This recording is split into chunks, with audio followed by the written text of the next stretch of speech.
Hi, thank you so much for joining me for this talk on AI ethics in college, Foundations for Responsible Use. My name is Jonathan Leitonen, and I'm the Instruction and Reference Specialist at the Montgomery Library at Campbellsville University. Part of my job is to help our campus understand and adapt to the rise of AI. In order to use AI responsibly in college and beyond, it is necessary to have a clear sense of the ethical values that should guide the choices we make regarding AI. These choices can involve whether or not AI is even appropriate for a task, or if AI is chosen, how exactly are you going to use it, and what kind of impact could it have? In today's job market, employers are looking to hire graduates who have a solid understanding of AI ethics and the risks associated with AI. So I recommend watching this entire video, as there is a lot to think about, but feel free to take breaks whenever needed. First, I'm going to define three ethical values: transformation, truth, and trust, which I believe are foundational to making good choices related to AI use. After that, I will go over 7 of the biggest risks related to AI and some tips for adapting to them. So let's get started with the value of transformation. Transformation is the process of change, and one of the most fundamental purposes of education is to transform your thinking, your skill set, and your work habits, and ultimately to transform your life. If you value your own personal transformation, you will be more self-reflective about how and when you use AI tools. Because AI tools often make tasks easier and quicker, AI can take away unique opportunities you have in college to engage deeply with academic content, sharpen your skills, and develop perseverance. For example, by using AI to cheat or plagiarize on an assignment, you are obviously hurting your own learning process. In addition, even ethical usage of AI in education is still potentially risky because you might lose or never fully develop the thinking and analysis skills used in tasks that you are offloading to the AI system. However, if you value your own transformation, you might use AI to help you dig deeper, find more reliable sources, and critique your own thinking over the course of completing a research project. Being aware of your own thinking process is also known as metacognition, which means thinking about thinking. If you monitor your own cognitive engagement while using AI tools, you can make better choices to help you stay on the path of transformation. One way to monitor your thinking is to first try to recognize the feeling of being engaged when learning. True engagement should feel a little bit hard and uncomfortable, but fun and inspiring at the same time. Engagement when learning gives you a real feeling of joy and satisfaction that you simply cannot experience if AI does all the work for you. If you are using AI to do research or to learn more about a topic or skill, make sure you maintain authentic engagement with whatever you are doing. In addition, AI should not be seen as primarily a time saver, because any time saved by doing certain tasks with AI should then be used to read and analyze actual human written sources, or to work on writing and revising your own work. Your transformation into a better version of yourself only comes through long hours of reading, writing, and thinking deeply, and other related cognitive and spiritual habits. As Campbellsville University is a Christian institution, you might consider how the following Bible verses can ground your decisions about how and when you use AI over the course of your education.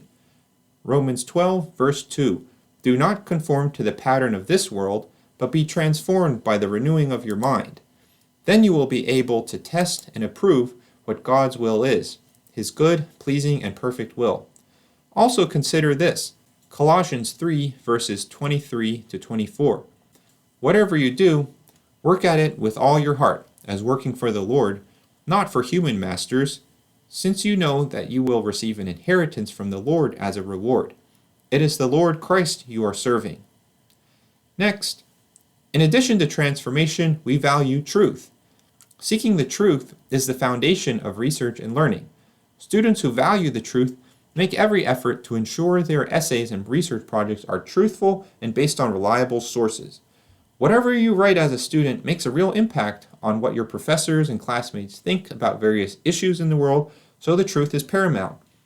Valuing the truth requires balancing 3 habits of mind: skepticism about claims you encounter, openness to new ideas, and humility when analyzing and sharing information. Humility and openness are required because very often our research questions do not have clear answers yet. And in these cases, it is most truthful to acknowledge that researchers disagree and have multiple explanations and arguments related to a topic. But one of the riskiest aspects of using AI for learning and research purposes is that it can make factual errors, and it also might not give you adequate sources to back up the responses it provides. When using AI, you must be constantly critical and skeptical of the output it gives you. AI chatbots can often respond with misinformation and misleading statements, but presented in a very confident-sounding tone. If you are not familiar with the topic, it can be very difficult to detect if the AI system made an error, often called a hallucination. In addition, even though AI chatbots provide links to websites to support their responses, sometimes they choose the wrong websites as sources, and sometimes they misinterpret what a web resource intends to communicate. Thus, it is necessary to check additional authoritative sources in order to fact-check and verify the sources that an AI system provides. Students who value the truth will put their full effort into verifying any information coming from AI. AI responses can also be biased. This bias can originate in how the AI was designed and what sources the AI was trained on. To use AI to help you seek the truth about a topic, you must engage your own critical thinking to detect biases in AI responses.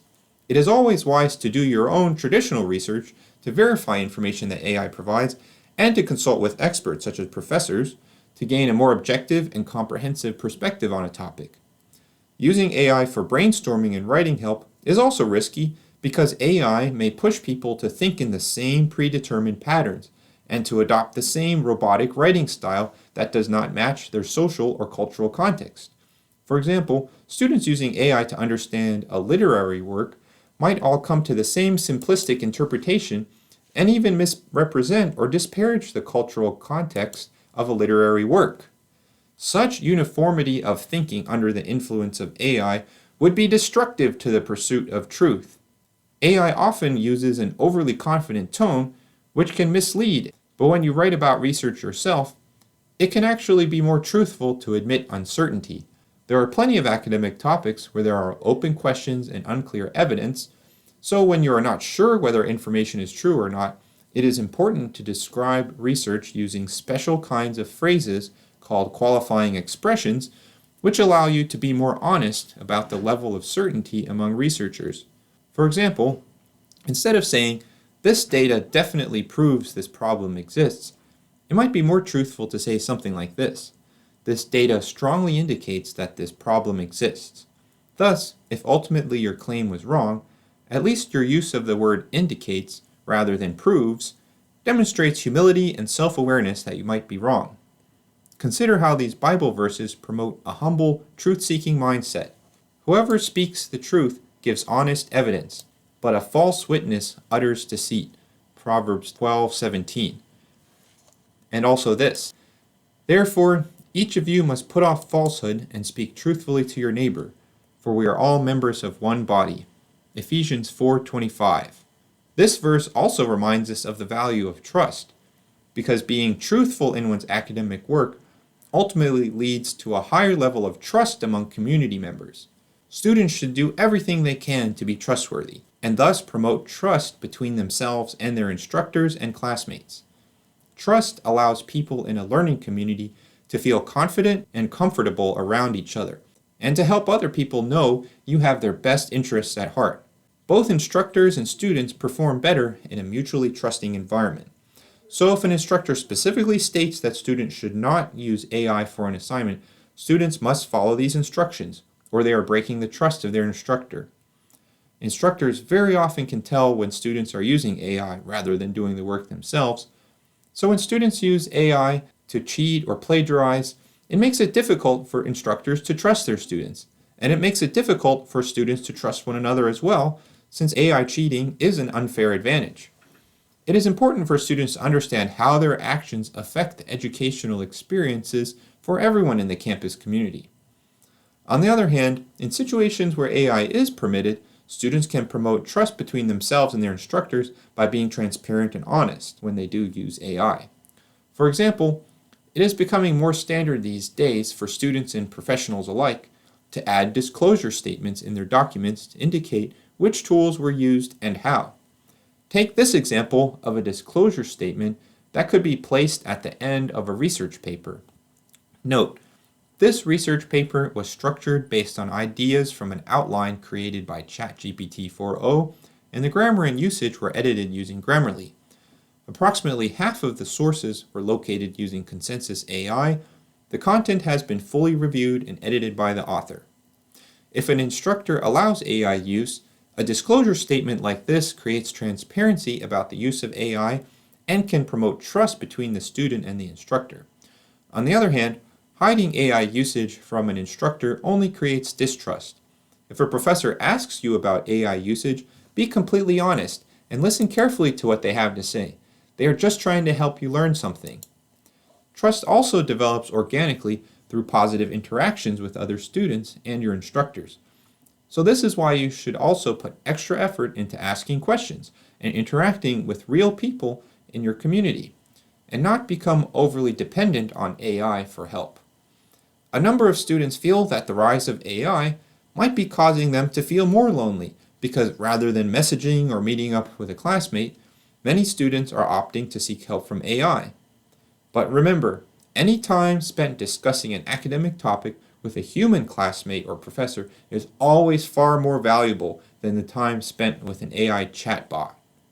To wrap up this topic, let's take a look at how transformation, truth, and trust are integrally connected in Ephesians 4, verses 14 through 16. Then we will no longer be infants, tossed back and forth by the waves, and blown here and there by every wind of teaching, and by the cunning and craftiness of people in their deceitful scheming. Instead, speaking the truth in love, we will grow to become in every respect the mature body of Him who is the head, that is, Christ. From Him, the whole body, joined and held together by every supporting ligament, grows and builds itself up in love as each part does its work. And the same theme continues later in Ephesians 4, verses 22 through 25. You were taught with regard to your former way of life to put off your old self, which is being corrupted by its deceitful desires, to be made new in the attitude of your minds, and to put on the new self, created to be like God in true righteousness and holiness. Therefore, each of you must put off falsehood and speak truthfully to your neighbor, for we are all members of one body. If we really value our education and personal development, we must never let AI use hinder our efforts to promote transformation, truth, and trust. As you explore using AI for various purposes, I encourage you to always consider how your choices can promote transformation, truth, and trust in your academic community and beyond. Okay, so I've already mentioned a number of risks associated with AI, but let's go over them a bit more systematically. It is super important to understand these risks so you can avoid causing harm to others or yourself. Here are 7 top risks I have identified over the years related to AI, and in fact there are many others as well, but this is a good start. These 7 risks are economic and environmental impacts, academic integrity and plagiarism issues, lack of long-term learning and lack of writing proficiency, emotional dependency, loneliness and lack of academic community, data privacy issues, misinformation and hallucinations, and finally bias and bias amplification. Alright, so as we consider the economic and environmental impact, we often hear the term data center. So a data center is a large building with hundreds of shelves of servers, which are basically computers that support various websites. AI servers in particular use a lot of electricity, especially for generating images and video, and they also use a lot of water to cool off the computers. And there's definitely a growing trend of people noticing higher energy bills if they live near these data centers because there's higher demand for electricity. In addition, people are reporting issues with water pollution near new data centers. So keep in mind that whenever you use AI, it requires a lot of natural resources. And we should ask ourselves, is thoughtless use of AI worth all the wasted energy and water? So for that reason, I believe we should only use AI for very significant purposes to benefit humanity and not for frivolous purposes. Alright, so then the next really big risk to think about is academic integrity and plagiarism. Well, the Random House Dictionary of the English Language defines plagiarism as, quote, the unauthorized use or close imitation of the language and thoughts of another author and the representation of them as one's own original work, end quote. So this definition covers 4 possible types of content that can be plagiarized: using exact language from a source, or even closely imitating the language of a source; using the ideas from a source; closely imitating the ideas of a source. Those are all things that need to be cited. The source must be acknowledged in your work. So I think it is fair to consider AI just like any other online source, and for assignments in college, you shouldn't be presenting AI-generated content as your original work. So let me show you a surprising example that would definitely be AI plagiarism. I call this Grammarly plagiarism. Here I originally wrote 21 words. Dogs need to be washed, but don't use human shampoo. It is not good for them. It can harm their health. And then I put that into Grammarly.com and I instructed Grammarly to make it more academic and add citations. And here's what it gave me: 91 words with fake citations. Those are actually fake websites at the bottom. And you can see the language is totally different. It says canine hygiene is an essential aspect of responsible pet ownership, while washing a dog is important. Anyway, you get the point. I have heard of some professors teaching advanced courses that allow Grammarly for a final grammar check, but there's no one I have talked to who would allow you to copy this, as it's obviously completely different from the original. So here are some better alternatives to help you avoid Grammarly plagiarism. First, you could look at what Grammarly suggests, but don't copy and paste it. You should always edit the paper yourself, word by word. This helps you learn grammar better as well. You could also get grammar help from the CU Tutoring and Writing Center, or from a friend. And if a professor does allow AI grammar help, I really recommend saving a separate copy of your rough draft before and after getting AI assistance. So save them as separate files, so you have draft 1, draft 2, etc. And then you can submit both versions to the instructor for review. And if AI is allowed, in general, you should also include an AI disclosure statement. In addition, you can ask Gemini or ChatGPT for general grammar feedback on your paper and then edit it yourself. So here's an example of acceptable use of a grammar checker. Here's a sentence with errors. A basic grammar checker, such as the one in Microsoft Word, would normally tell you to change colleges to college, way to ways, and has to have, and to add the word since. So these are minor grammatical forms being corrected, and the wording is mostly the same as the original, so that's fine. That's not plagiarism. You just have to think about it. Are you copying entire phrases from AI with brand new words, or are you just changing the grammar forms a little bit? And there are also other ways to get grammar help from AI, as I mentioned, so rather than getting AI to totally rewrite your work, try requesting overall grammar feedback from Copilot, Gemini, or ChatGPT. Then make edits you agree with one by one, but don't directly copy long phrases. And try to memorize those grammar concepts too while you are editing, so you don't make those same mistakes in the future. So here's a sample AI prompt for getting grammar feedback that you could type into ChatGPT or Gemini. This is an essay I wrote. Don't rewrite it, as I am a student and do not want to plagiarize. Can you give me some feedback on the grammar? And then copy and paste your essay into the prompt and see what you get. But also, keep in mind that whenever you paste something into an AI tool, it likely will save it forever. So basically, you're giving the tech company your essay for free to store in its database, and you might not necessarily want to do that.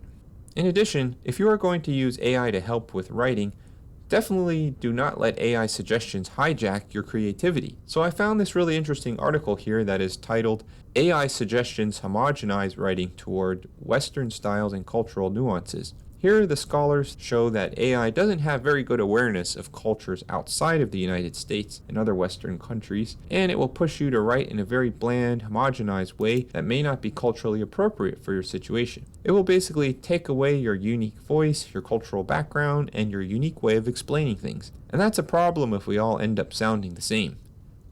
Next, risk 3 is the lack of long-term learning and reduced writing proficiency. Evidence suggests that overusing AI can actually reduce your critical thinking skills, and we have to consider what would be the long-term impact on students from overusing AI like this.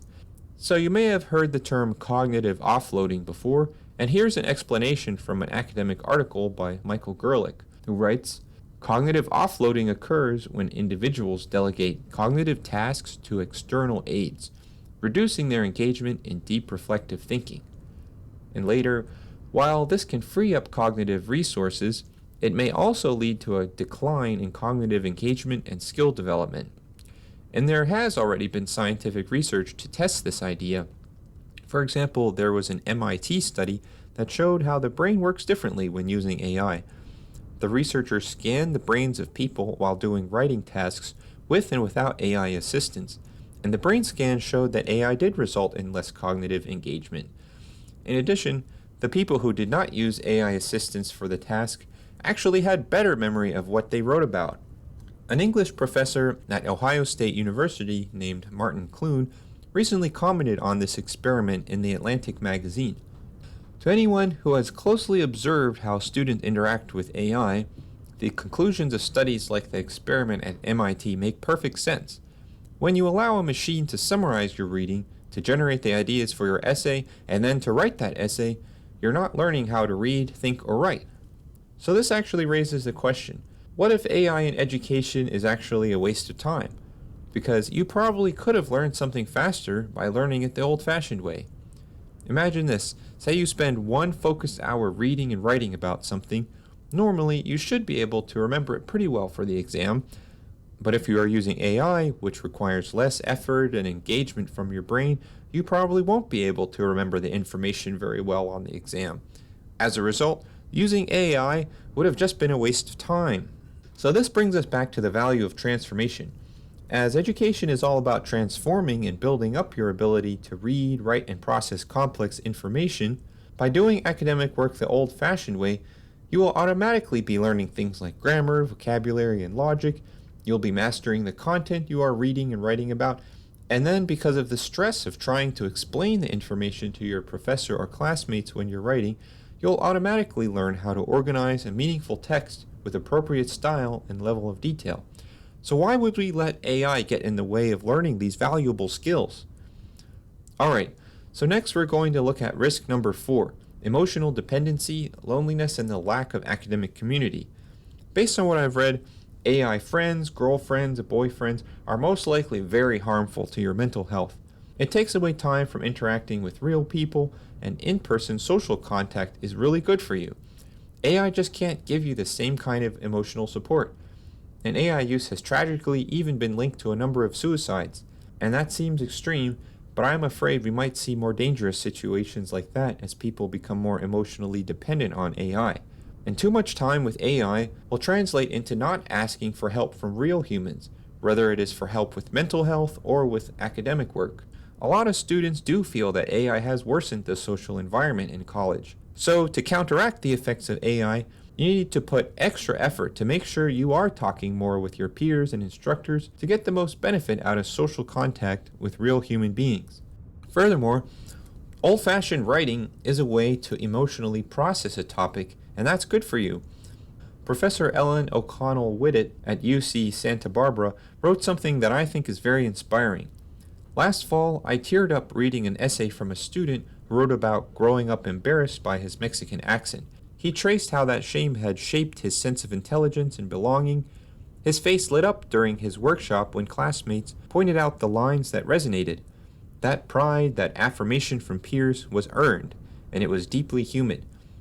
AI can replicate the shape of a personal essay, but it cannot feel the heat of being seen. It can't experience the dignity that comes from making sense of one's own story and offering it to others.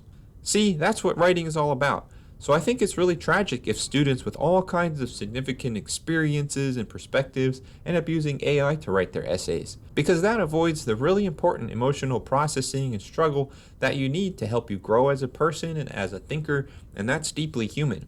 And I'm concerned that people will become more emotionally dull and lack empathy because of the impact of AI.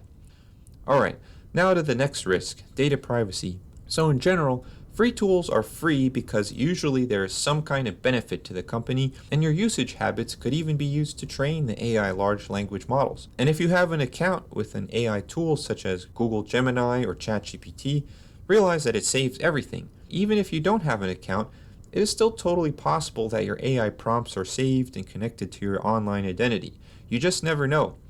So here are some tips for protecting your privacy. Never input personal or private information that could hurt you or someone else. It could be saved forever.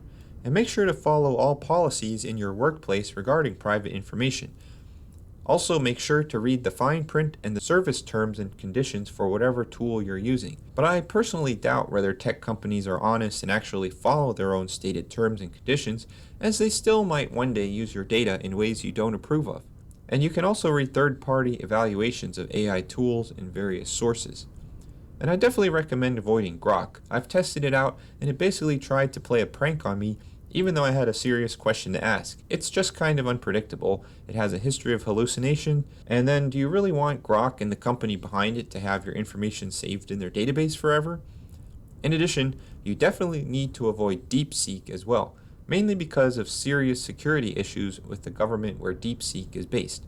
You should avoid any kind of software or tool based in a country where the government has strict control and monitoring over the internet. So it's important to be thoughtful about the tools you're using, what company is behind it, and what their service terms and conditions are. Alright, so risk number 6, misinformation and hallucinations, which I've mentioned earlier today. If you have spent any time using AI tools, you should have already noticed that they randomly make mistakes, referred to as hallucinations or misinformation, and this happens because AI output is designed using probability. It's really just predicting what words would most likely make sense based on all the millions of sentences that the system has been trained on. And just because something makes sense doesn't mean it's true. So you'll get very clear grammatical sentences, but there's always some probability that the AI output will not be factual. And you can read more about this in the source called Why Language Models Hallucinate, written by employees at OpenAI, which is the company behind ChatGPT. And currently, these AI tools will often make up an answer rather than saying that it does not know the answer.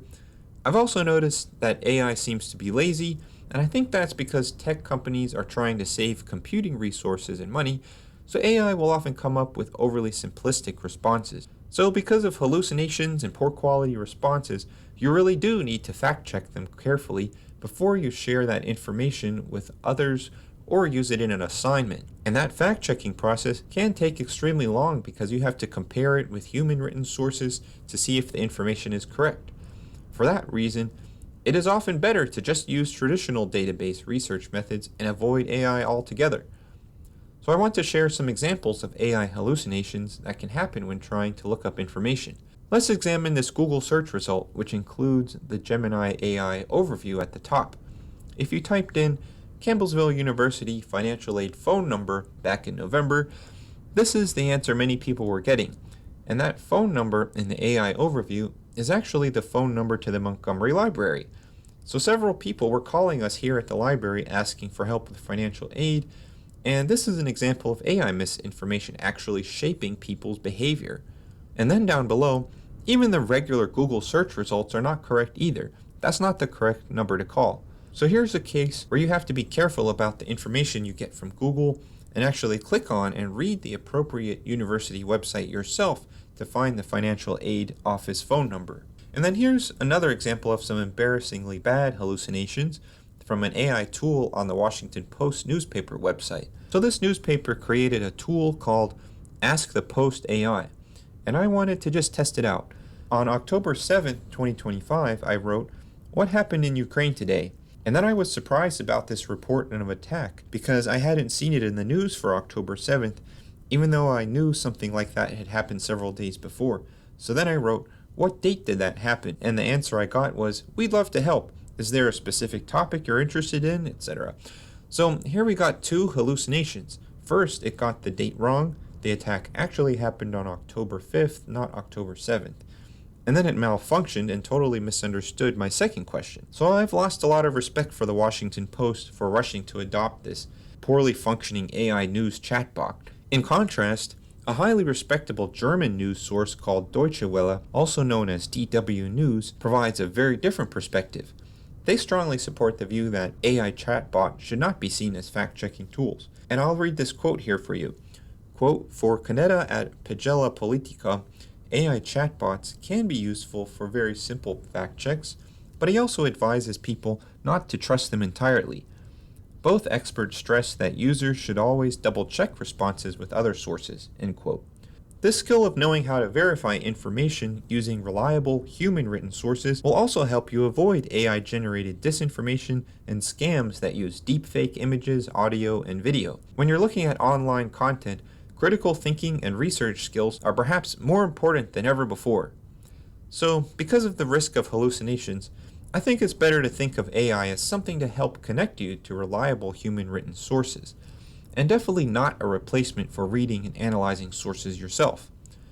Alright, so in addition to hallucinations, there's always a risk that AI is biased and amplifies existing biases in society. So a bias is any kind of unfair prejudice or preference for or against something. So we should ask ourselves, even if you use AI to find human-written sources, what if the AI is biased in only selecting certain types of sources? AI can often miss important points or overemphasize something in a misleading manner. This is because the original training data that an AI system uses may itself have biases because of the biases of the authors of those materials. Also, there could be biases because of the way the AI was programmed to prefer certain responses versus others. So one study from back in 2023 found that ChatGPT may have had a slight left-wing bias at the time. And then other studies have found that AI can promote stereotypes about different types of people, and that AI can be culturally insensitive. So whatever political preference you have, all of this should be concerning to you, that there could always be biases in AI responses, or in other words, that the AI output may be leaving out important information that you want to know, and emphasizing something that might be misleading. On the other hand, an expert in a relevant field could easily tell you what is missing from an AI response. But if you're not an expert, you have to ask yourself, do you yourself have the background knowledge to detect biases and other mistakes in an AI response? So before we wrap up this talk, I want to leave you with some basic tips for using AI better for research, especially with regards to checking sources. So I think it's a really good habit to end every AI prompt with something like this: provide sources to verify the information you find. And I would say, don't trust the AI summary or analysis. As stated before, make sure to verify information using the suggested human-written sources and check if they are even legitimate at all. In addition, you must understand that AI is biased to recommend only certain sources. It will miss a lot. So it's also a good idea to use traditional database research methods to find additional sources, because AI may miss a lot of those relevant sources. Next, it's important to apply something called the trap test for evaluating the quality of the sources that AI gives you. The trap test is a simplified version of the TRAAP test created by librarians in the past, and it has questions to ask yourself about a source. Sometimes in my own experience, AI has given me completely wrong sources, resulting in inaccurate answers to my questions. And sometimes AI hallucinates the titles of sources that don't even exist. In addition, it is also a good idea to rephrase your AI prompt or question several times, especially if you get unexpected results. This kind of rephrasing of a prompt is also known as prompt engineering, which is a good skill to practice. Okay, so let's go over what the trap test analyzes. So the T is for the timeliness of a source. Is the information up to date? And how does the date of publication affect its accuracy? R is for reliability. Does the author provide sources so you can verify the accuracy of the information presented? And A stands for authority. Is the author an expert? Is the source peer-reviewed by scholars? What reputation does the publisher have? And then P is for point of view. What is the purpose and audience? Does the source appear biased? Is it aimed at informing scholars, spreading propaganda, or selling a product? Those are all questions you should ask about any source you encounter online or elsewhere. Okay, so let's do a little bit of an experiment here.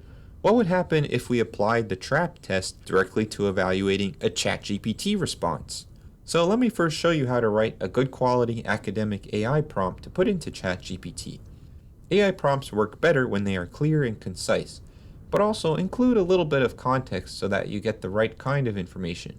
So I recommend structuring your prompt with 3 sections: the context, the main research question or prompt, and then a source request specifying what types of sources are acceptable. So here's an example of what to type into your AI prompt. I am a student researching human health and nutrition. What are the effects of saturated fat on human health? Do researchers disagree about this topic? And what are the primary arguments on each side? Provide links to peer-reviewed academic sources published within the last 5 years. Then I take a look at the output from ChatGPT and perform the trap test to evaluate the response. So here's a chart showing how I would rate the ChatGPT response. For each concept in the trap test, I decided I would give it either 0 points, 1 point, or 2 points. So as far as timeliness, I gave ChatGPT only a 1 out of 2 points because I know it's updated every so often, but I can't say for certain. For reliability, I only gave it a 1 out of 2 points because it does give links to peer-reviewed sources, but a real human didn't review the selection of sources for any bias or for what might be missing. Then for authority, I only gave it a 0 because there was no human with expertise reviewing the text. And then for point of view, I'll give it 2 points because it appears to talk about multiple perspectives neutrally. So at most, the total score comes out to 4 out of 8, and that's a very low score. So instead of relying on an AI summary, I would say the best thing to do is to read human-written sources and find others from the library databases too.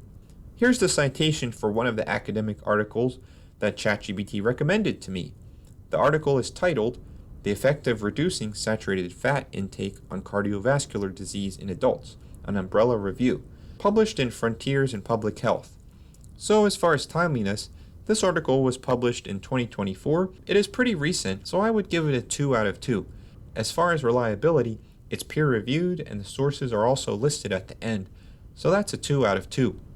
As far as authority, I'll give it a 2 out of 2 because the authors are a combination of professors and PhD medical researchers, and being peer-reviewed gives it more authority.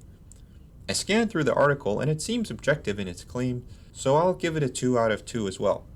So this is definitely a credible source, with a trap test score of 8 out of 8. And remember, I only gave a 4 out of 8 for the ChatGPT response. So for me, whether it's ChatGPT, Gemini, or Consensus, I would never give AI output more than a 4 out of 8 on the trap test. So that's why you can trust peer-reviewed articles as having a much higher level of credibility than a ChatGPT response. By the way, you can repeat this kind of AI-assisted academic search with various AI tools. Gemini, ChatGPT, and Copilot are all general-purpose AI chatbots that can search the web, but you have to specifically ask for peer-reviewed articles in your prompt. In addition, it can help reduce output bias if you ask a follow-up self-critique question like this. How would an expert researcher critique the response you just gave? Are there any biases in your response, and is there anything important that is missing? However, there are other AI tools specifically for filtering research articles, such as Consensus, which is an AI-powered academic search engine. And here is a sample prompt you could use in Consensus. I recently recorded a video specifically about Consensus available on our tutorials page on the library website. In that video, I explain the AI-assisted search process and demonstrate the various features available in Consensus with a free account. To find additional information about how to responsibly use Consensus, Gemini, and Copilot for academic purposes, take a look at our library guides. To access these guides, go to our homepage, scroll down and click Browse Guides, and then take a look at our guides called AI as a Research Tool and also AI Plagiarism and Writing with Integrity. Thank you so much for your time in watching this video. I hope you will continue thinking about how to promote the values of transformation, truth, and trust despite the many risks associated with AI. If you have questions, feel free to reach out to library staff through our website at any time.